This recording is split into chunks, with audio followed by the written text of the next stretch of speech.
Shalom, everyone. Good evening from the Tabernacle of David, Prophetic Dance Center in Jerusalem. I've got a fire burning in me.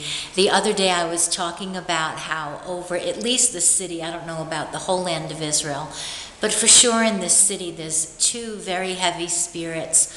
One of them is a spirit of lust, and the other one is intimidation. It's very, very strong. And I had an encounter today with someone, and I expressed that I had felt that something that she had done was with the intention to intimidate me, either herself or the people that she was involved with maybe suggested that she do such a thing.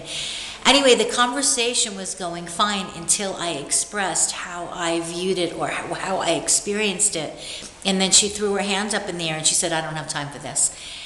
And this all has to do with the green passport and the, accepting people into congregations if they've had the jab or not. And all of this craziness in the world is turned upside down and sideways.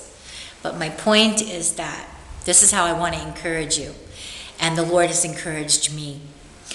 We need to stand up for ourselves and for the gift of free will. The greatest gift after Yeshua that God has given to us is free will. And no one should ever take that from us. And no matter how much people apply pressure, no matter what it is about, especially if it's about things of the Lord and the kingdom, we must dig our heels in and not compromise anything having to do with our lives in the Lord.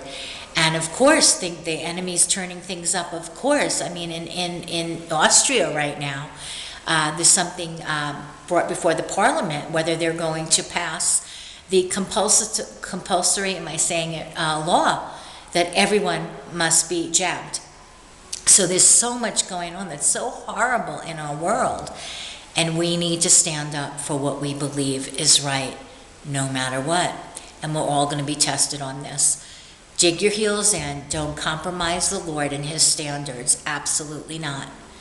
We're called to live for him and for kingdom purposes. So be encouraged today. There's a great cloud of witnesses cheering you on from heavenly places. You're not alone. And let's get with like-minded and like-hearted people. And let's quickly forgive. Things that are not like earth-shattering, they're much easier to forgive than deep, deep devastations, which is a process. Forgive and release and say, "Lord, have mercy on that person. Father, forgive them. They know not what they do. Have mercy upon them. Don't hold their sin against them because you don't hold my sin against me." And so we need to forgive and we need to move on. We need to bless and release, bless and release.